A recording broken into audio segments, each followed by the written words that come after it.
Hey, this is Tony Robles. Welcome to Listen and Be Heard Radio. And once again, we are in the audio garden. Um, we have a very special guest for this show.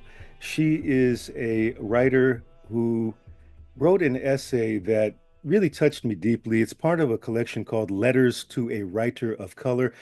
And I'm going to read briefly from her bio. Vida Cruz-Borja is a Filipina fantasy and science fiction writer, editor, artist, tarot reader, and con runner.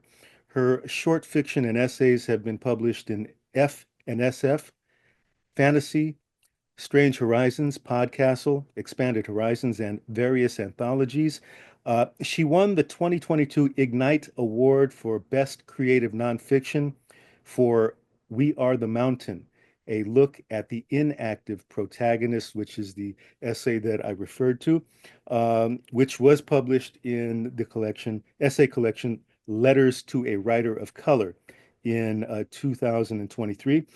She is the author of two illustrated fantasy and short story collections uh, called Beyond the Line of Trees, published in 2019, and Song of the Mango and Other New Myths, that was published in 2022.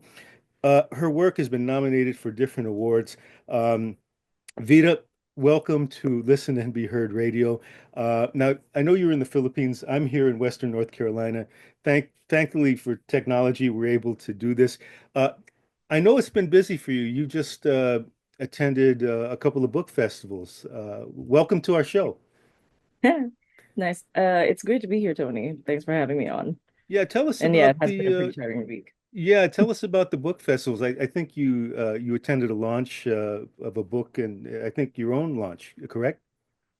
Yeah, so the book festival I attended is the Philippine Book Festival, and it's a yearly event that has is on its third year now.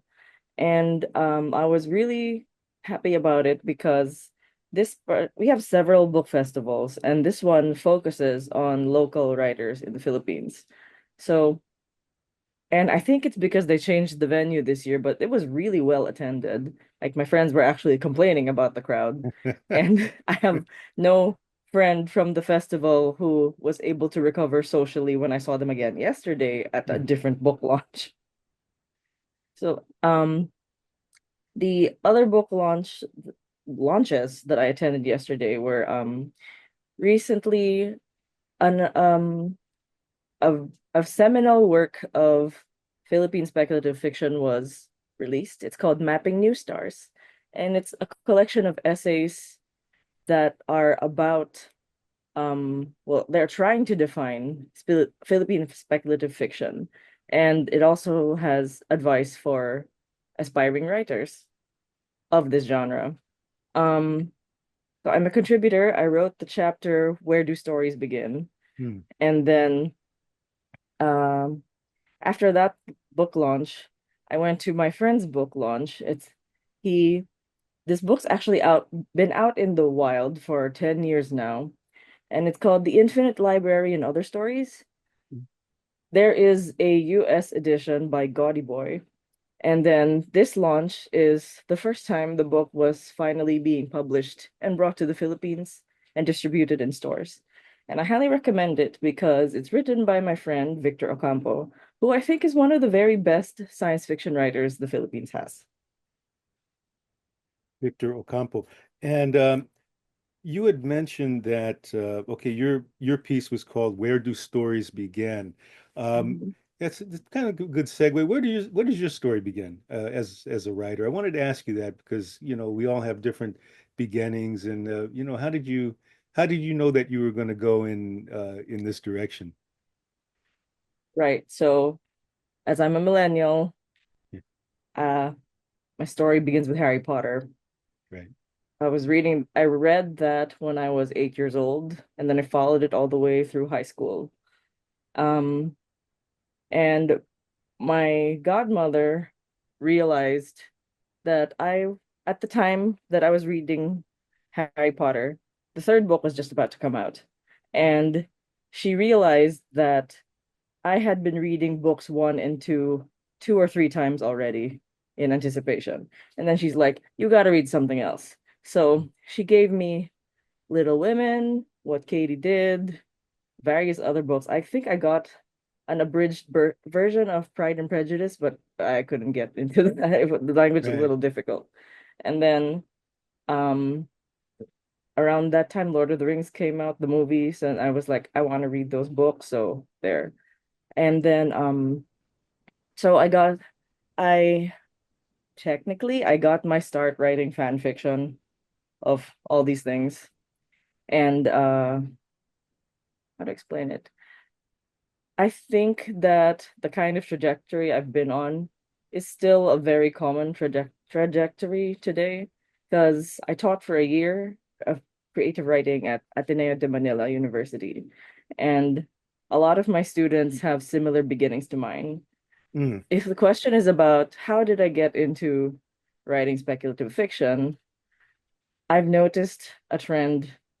I don't know if it's a trend actually, but I've noticed something that I had in common with my students who were also writing it. And we all said that we are writing to escape. Mm. And that's actually a resummation of a very popular Ursula Le Guin quote that we write to escape, and escaping is one's duty because if you're trapped, then it is your duty to escape. So, but what are we escaping exactly? Actually, my boss asked me that. These kids are always saying what they're escaping something, but what are they escaping? And he was saying that in the context of if they're writing their thesis, they need to be able to explain what they're escaping, which I think is difficult to see when you're that young. But now that I'm a lot older, I think I know. So a lot of us kids come from really traumatic childhoods, and when a lot of bad things are happening to you simultaneously, you end up wanting to escape to impossible worlds, worlds that you can control, even in just your imagination, because that's the one place you are in control. Sometimes they want to escape into horror, which is also under speculative fiction. So I think it depends partially on the bend of your personality. It also explains why, for example, there's a lot of fantasy written in World War II, like Narnia and Lord of the Rings. In some ways, we're all trying to escape, but not in a way that we can't face reality, because the best fantasy works still end up facing the things we were escaping in the end.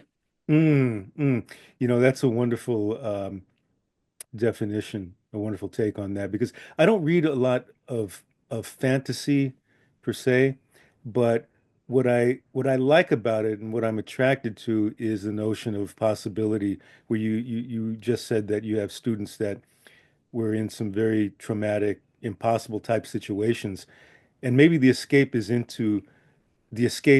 the escape towards possibility. Mhm. What's possible in the imagination, what's possible. I think it was James Baldwin that said if you can describe your environment, you could change it. Whereas I guess if you can create a new environment, perhaps that's something that can become reality and you can touch other people. Um, can you talk maybe just about maybe your own take on speculative fiction and what your own definition of that is? Because I think there are folks that might be a little unclear on it, especially those that write literary literary fiction. Maybe what your take on it is. Hmm. You know, my friend Victor had definitions for each of them yesterday, and I wish I had written it down because they were so good. But like, I'm gonna try and recreate what he said. So, speculative fiction covers fantasy, science fiction, horror, and a lot of other in-between genres. And there's always, I would say, an element of the impossible or the improbable. It gets a little dicier when we talk about science fiction because a lot of the things that we think are improbable have become probable. In fact, these days I'm somewhat struggling to write science fiction because the Mm, future's already here. yeah. But Oh, yeah. Yeah, yeah, yeah, pretty much. yeah. But so I would. actually say because the argument for, let's say, someone who of a more literary bent is like, but all of literature is about asking what if. Mm, I feel like with speculative fiction, the what ifs are not only about your characters and about the situations they get into, the what ifs extend to the settings that they are in. Mm. That's the, I think that is the thing that strikes me the most about speculative fiction. I feel like in no other fiction are characters interacting so well with their settings, so as the settings are technically characters as well. I guess world building. I had a one of the advisors at Vermont College um, talked about setting. He had a pretty good lecture. He called it the um, he it was called setting the um, hydrogen atom of fiction. That's what he called it, the hydrogen atom of fiction. And one of the examples he gave was the story of Adam and Eve. He said that if you took Adam and Eve out of the garden, you just, have the story of a bickering couple. I thought that was very funny. Or if you took Noah out of the ark, basically if you take him out of the flood, you have just a deranged shipbuilder. Um, hey, Vida, I'm gonna pause this real quick, okay? If you can hold on one Yeah. second, I'm gonna pause this.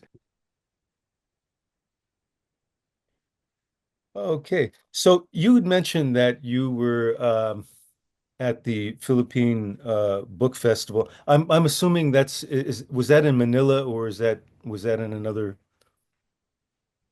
Yeah, it's in Manila. Usually it is. But there are other regional literary festivals I Mhm. would love to go to sometime, actually. Yeah, I wanted to ask you a little bit about that because, being on social media, there are many, many groups of all kinds, and I've seen, there's the Bicol writers. I know a writer here in the States that he wrote a children's book in Waray Waray, and also, he's multilingual. Um, do you see that kind of growing? I mean, I guess because I don't know how many different languages there are in the Philippines. Everybody talks about dialect, but my friend who's an educator, he's a Filipino. He says, no, they're not dialects, they're languages, damn it. So are you seeing, are you seeing that grow? Yeah, I am.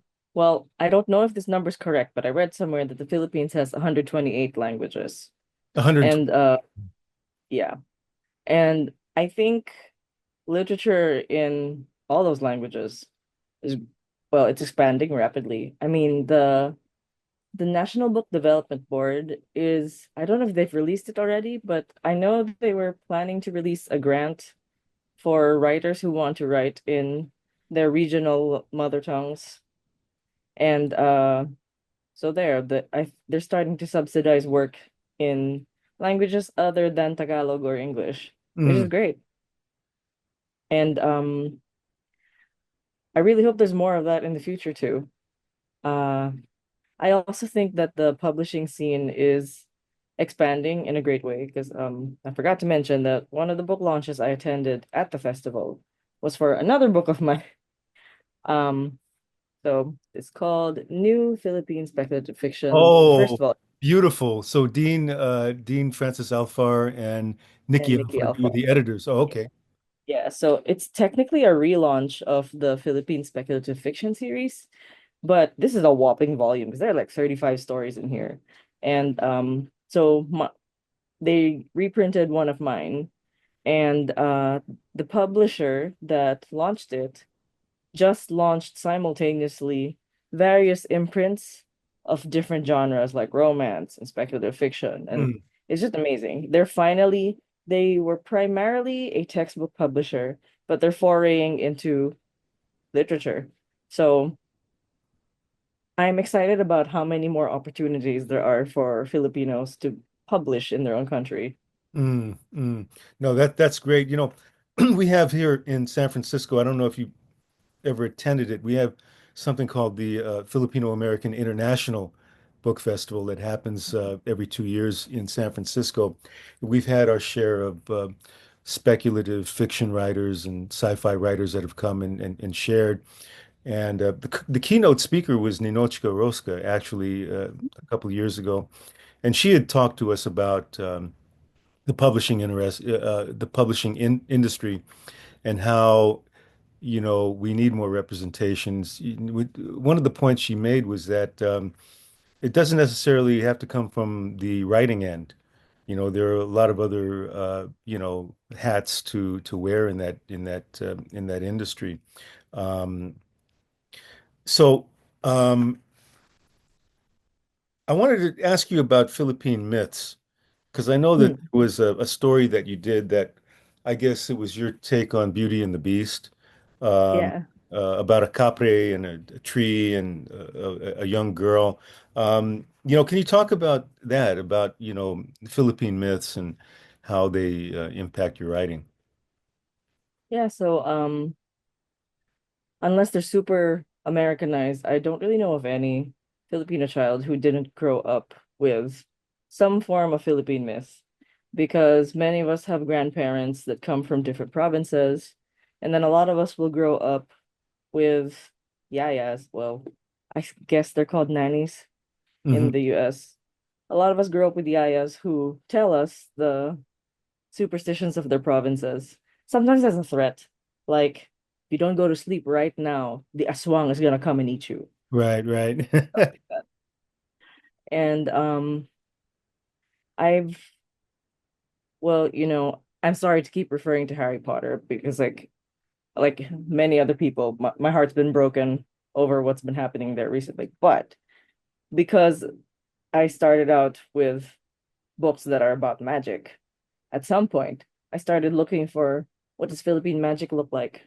And apart from Philippine mythology, there are living Philippine magic systems, many of them different from each other. A lot of them are closed systems also. Mm, Um, and they work very differently from Western magic, I would say. So that all of this ritual, because on some level I'm interested in ritual and the way it impacts you in the present, but also what could have started it in the past. Um, I'm interested in how these impact a person in the present day, and if you're bound by ritual, do you break it? Do you follow it? What kinds of conflicts are you experiencing mm, either way? And I feel like our mythology is not not untapped, because there are a lot of young creators these days who are tapping into Philippine cultures and Philippine mythology. And there's still a lot more to be explored. In terms of Philippine mythology, well, we actually have a lot that came over from various ethnic groups that have been in the Philippines over maybe 1,000 years or so. mm. For example, we've got, I think the last time I read this, there were two versions of Cinderella that we have, and they look nothing like the Cinderella that everyone's familiar with. One of them honestly looks like an epic already, the kind that's chanted at a ceremony and stuff. Mm, Um, mm, but things like the Beauty and the Beast story that you mentioned, I I haven't picked it up again yet, but I have a side project in my head where I would like to take more familiar Western fairy tales and then give them a Philippine spin. And the my story, Odd and Ugly, is just one example. And the reason, well, I don't want just a simple reskin.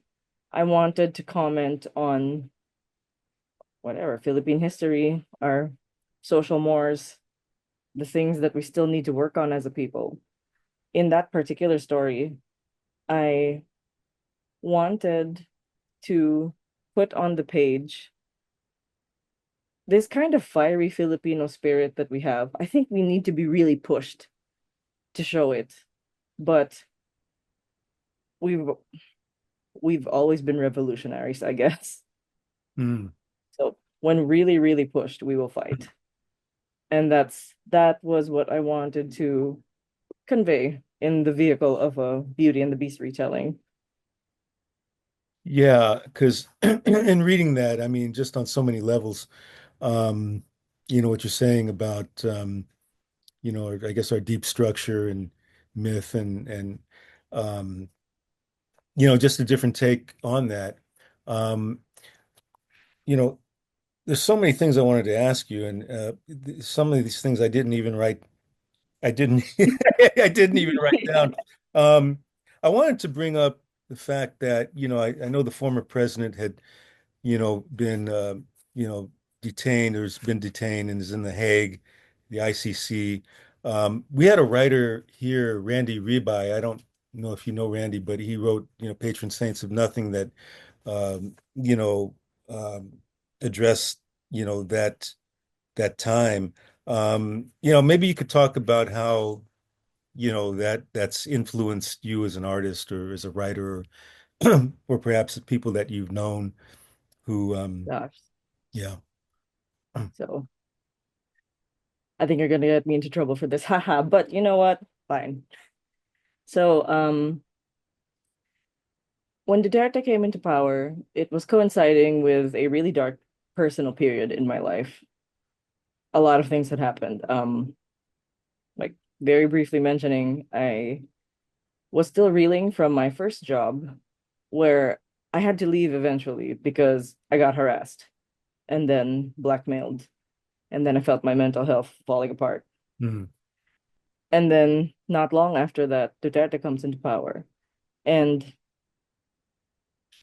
I I couldn't stand actually to watch the news. I started out as a journalist, and then when he came into power, I just could not watch the news at all because it was mental health was already bad, and what I was seeing on the news was even worse. And if you read stories from that time, they're really heartbreaking. In fact, if you've got the mental space for it, I recommend Some People Need Killing by Patricia Evangelista. So she chronicles the stories of many drug war families and victims in that book. So anyway, but other than being unable to look, Mhm. and I was really angry, like that period of my life. If and I Of all the emotions I've ever felt that were intense and dark, anger is the one that I try to hold on to, not in a grudge kind of way, but it's because it's the driver of it's been the driver of so much of what I've done with my life and so much and maybe not what I want to do in the future because I feel like I'm less angry these days. But it's well, it's a surface emotion. It's sort of covering up the despair I felt under, which is immense. But if I could hold on to that anger, I can proudly channel it with words for all the good that will do. Because who is even, what is even the importance of reading fiction at a time where children are being murdered? But I did. So there was this one year I was at a new job, and then my colleagues were joking around on Valentine's Day about uh if we could rename food in that sounded like someone was getting broken up over, what would it sound like? So I wrote down a lot of those jokey names. And then I thought I could probably turn this into a story, use the news article as a form because I had journalistic training. But while I was writing it, something changed. It wasn't funny anymore. And I knew how to be funny, but I was just really angry because in addition to the drug war, um, Ferdinand Marcos Sr. got reburied in the Heroes Cemetery, and that was the same week that Trump got elected the first time, Mm, actually. yeah. My house, my God. Oh my God. And then I think I had been holding it in for a long time, but finally started coming out when I was writing the story that was meant to be a funny joke. And then it became partially a martial law story. And it's also partially a drug war story. And well, I it's been a while since I was that angry and writing something that angry. It probably doesn't sound that angry, but it when I read it, I remember how I felt. And then occasionally I'd hear or read or somebody talk about it. And usually these people are from a different culture and don't really have the context of what is happening here. And the one of the comments was like, I feel like this is a story about a Dark Lord where when it's all propaganda, when you could be talking about the nuances, maybe the guy's not so bad. And I was like, I too angry to comment. Then that's when I also had a rule that I can't comment randomly on stuff on social media anymore either. Yeah, because I think you just, there's so much of it, and so much of it is out in left field that, if you addressed everything and processed everything, I think you'd go crazy, you know, Yeah. you know. Which is the same principle of why there was a time when I stopped watching the news because I just can't anymore. That doesn't mean that I don't respect anybody who died or who lost somebody to this drug war, but it's a lot. And we're not going to see the effects of this for generations, I think. So yeah.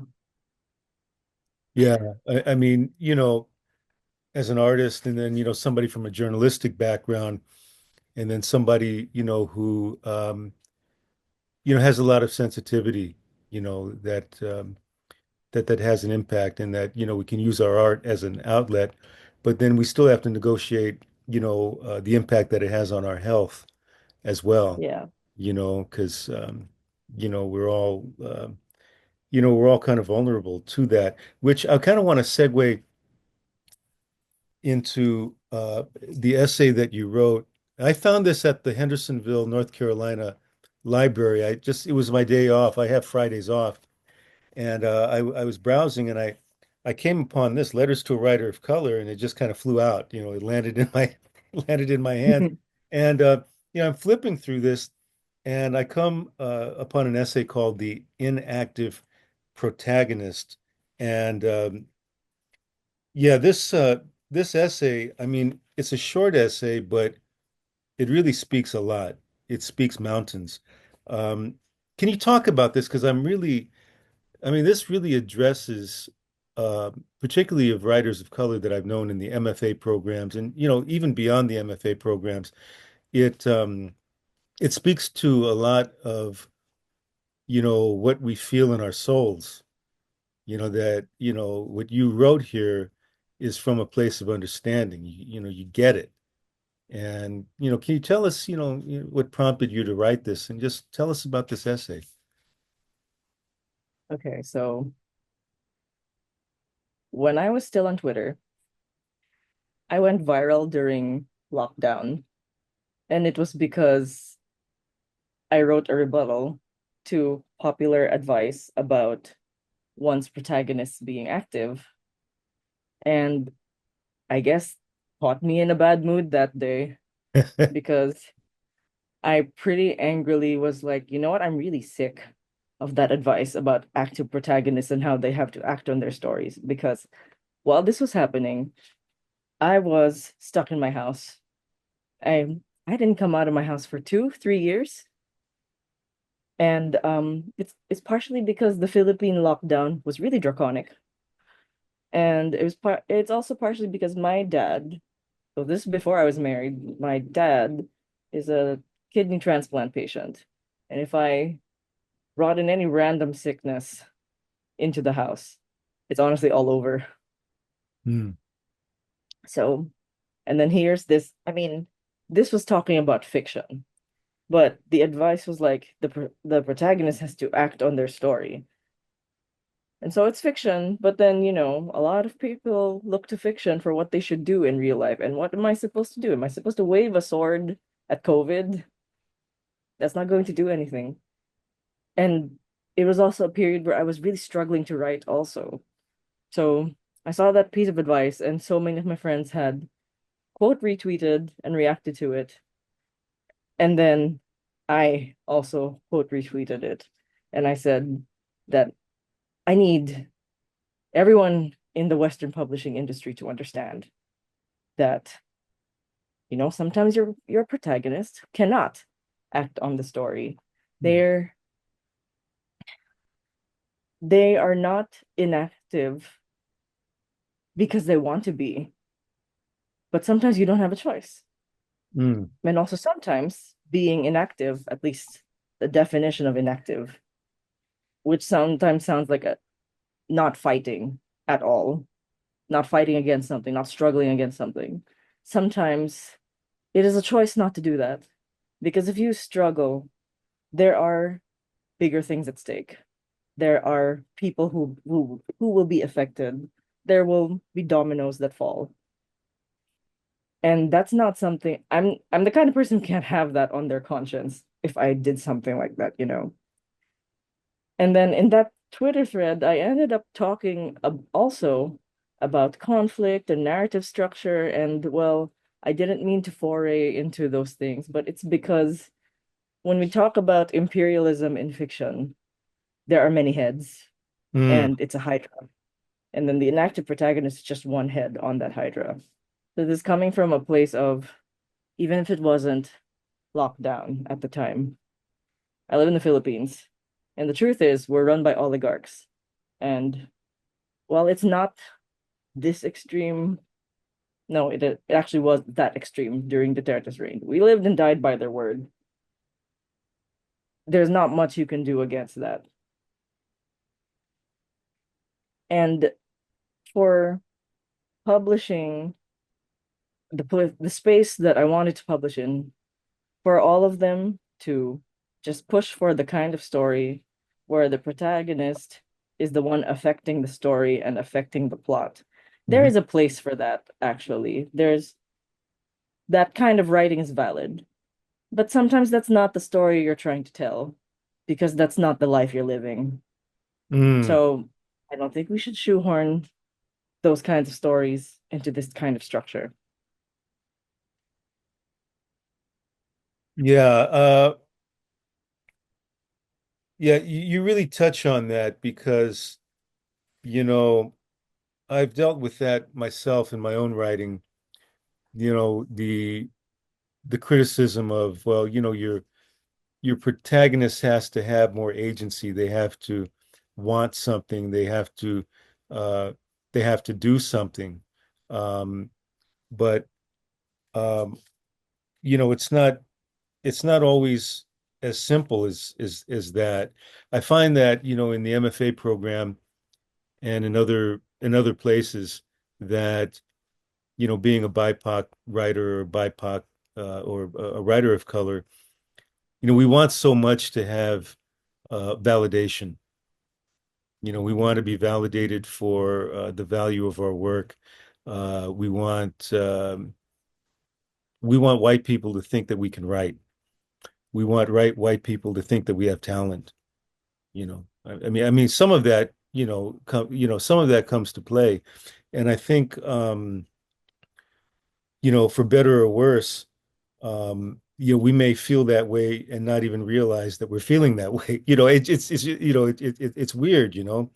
Um, the I guess in the essay too, I kind of came away thinking, okay, it's the title is on the inactive protagonist, but it ain't really inactive when you think about it. I mean, you're kind of like turning it on its head, right? Yeah. So I think what's unsaid when we talk about agency and activity is this sort of, at least in fiction, it's somebody who sort of fights their way to the top as an individual Mm, without regard for anyone else around them, any circumstances around them. And that's, well, here in the Philippines, that's not how we do things. That's absolutely not how we live. And people who do try to live like that, well, they become oligarchs. mm, mm. So that's Poli- so that's a Policeman. way of kind of deconstructing. I mean, just kind of reading through this, there's a passage that says, "Make any one of these people the protagonist, they become the mountain." And John, who's I guess, the hero with all the agency, and John or whoever and whatever he brings with him becomes a wave, wave after wave of conflict and violence. This kind of protagonist is not going anywhere because their circumstances, their lack of mobility, keep them rooted to the spot, unable to take the wave head on, but they keep standing because it is either survival or annihilation. And I think if Yeah. you've been from a people who've experienced that, you get that kind of inherently, Yeah. that's Yeah. passed down to you through humility. I think there's a lot to be said for humility that, that you survive and, you don't always take the damn bull by the horn because the horn ain't No. there oftentimes. It's hidden. I mean, it's kind of. Yeah. I mean, like, so in Philippine history, if you look at the history of everybody who's ever tried to rebel against the Spanish, the Americans, the Japanese, usually the people who fight them head on, they have to hide. Because if you tried to fight them head on, you would be shot and killed. And then you would be no use to anybody dead, Yeah. except if like they choose to make you a martyr or something. But like, no, I mean, no regular person wants to die. Mhm. I don't think even heroes really want to die either. So you do what you can to survive because there are people counting on you. Yeah. Again, this is from the book Letters to a Writer of Color, um, Vida Cruz-Borja. Her essay is called On the Inactive Protagonist, which upends our notions of what a protagonist is and the sense of agency. And there are a lot of other essays in this book that address a lot of similar issues that are really wonderful. Vida, I really appreciate the fact that you wrote this, and I think that particularly BIPOC writers and beyond BIPOC as well, but particularly BIPOC writers, particularly in the MFA programs, they need to read this because this is like a letter from the heart, man. This will bring a reset. It's like a reset button and let you know, hey, man, this it ain't always the prescriptive thing that there's something deeper that of value that needs to be seen and heard and articulated. And I really appreciate the fact that you wrote this. This is really wonderful, and I highly recommend it to folks. Um, I know that we're running a little bit low on time, but as an educator, I know that there are certain issues. Well, actually, I wanted to actually ask you this, actually. I know that you spent some time in the U.S. I think you were in California, among maybe other places.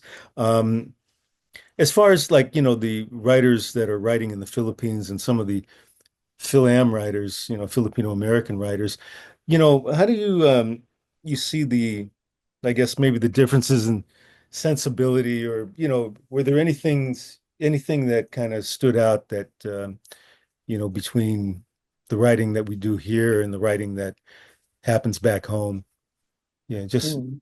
So, so like, actually, I didn't get to meet too many Phil M's when I was in San Diego, but I've gotten to know a couple more because they became my clients when I started freelance book editing.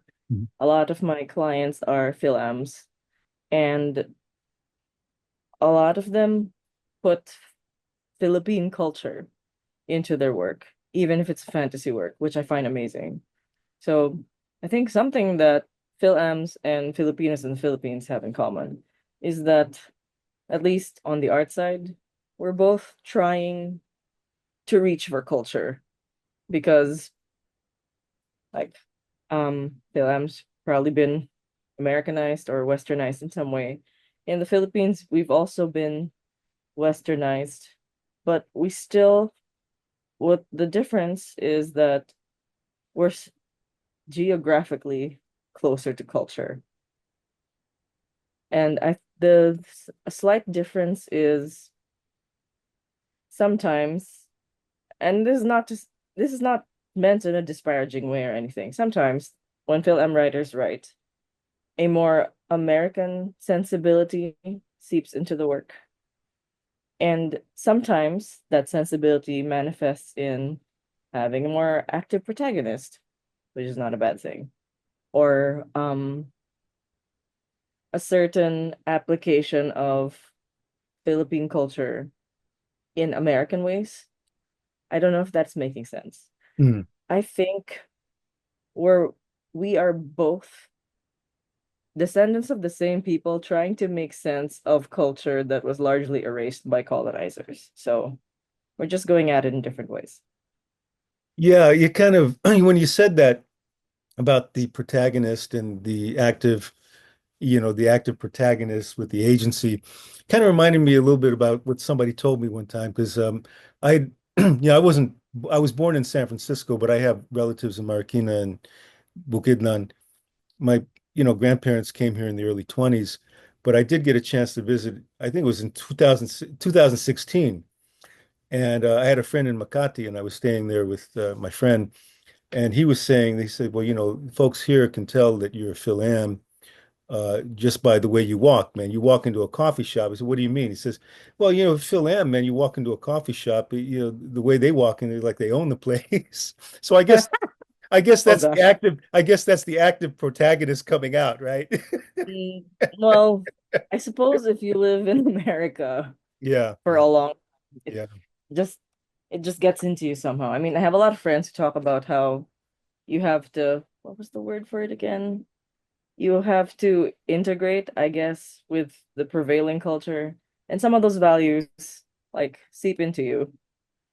And you don't realize it until you're in a place where you're not you're not necessarily that.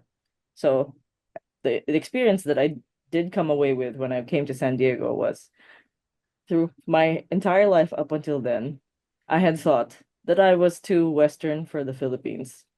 And I didn't just think that by myself. There were a lot of older and more established writers who have basically told me, you're too Western for the Philippines. And then when I went to San Diego, I got comments on my stories that were basically saying, you're too Filipino for the West. So I don't really know where I stand Yeah. here. Oh, I don't know. I feel like that's another thing that maybe I have in common with Phil M's. Don't really know where we stand here. yeah. It's kind of funny because you don't know, like you say, you don't know where you stand, yet there's always a default. I think you mentioned the Yeah. default in your essay. Um, and I think the problem with the default is that the default uh, often comes with this notion that there's no fault. There's no fault in the default. So, if you're a default person, you become a default no fault person, you Oh know, yeah. which is oftentimes white supremacy and all that comes with it. Default no fault. And when you try to challenge it, there's all these arguments about, well, what are you complaining about, right? That there's no fault on that, there's no fault on that end. Um, So if I can if that makes any sense at all. no, it does. Like let me interpret that from the lens of Lord of the Rings. So we have an ensemble cast here, but then often people who are not longtime fans and who just come in only seeing the movies often compare Aragorn and Frodo. Aragorn is your typical hero. He wields a sword. He um he restores a kingdom, becomes a king, marries an elven princess. He doesn't defeat the Dark Lord, but He's just does all those things a hero does. And then here's Frodo, who is the protagonist of our story, and he doesn't fight, not one bit. He gets injured a lot. And by the end of the story, he's literally crawling to the destination, and then he doesn't manage to throw the ring into Mount Doom. He fails at the last. And then, even though he's richly rewarded at the end, none of that has any draw for him, and he has to sail off into the west because he's too wounded for the earth. So a lot of people will be like, well, like Frodo didn't do much, and then he suffered too. So we should all be like Aragorn. We should have values like Aragorn. But Frodo is a metaphor for someone who is deeply traumatized. Frodo is technically an inactive protagonist by this definition that we're working with. But he has, for me, the noblest kind of sacrifice, the noblest kind of journey, in that it's so painful. And he held on to the last minute. And I think that's actually more of us in real life. Yeah. And also, same people tend to forget that Aragorn isn't just a fighter. He's also a healer. He's also somebody who brings communities together. He's also someone who knows when to step back and let somebody else lead. Because technically, the real leader of the Fellowship is Gandalf. But yeah. Anyway, sorry, nerding out. No, that's fine. Again, this has been a wonderful conversation. Vida Cruz-Borja, writer, educator, essayist. Again, thank you so much for being with us here at Listen and Be Heard Radio.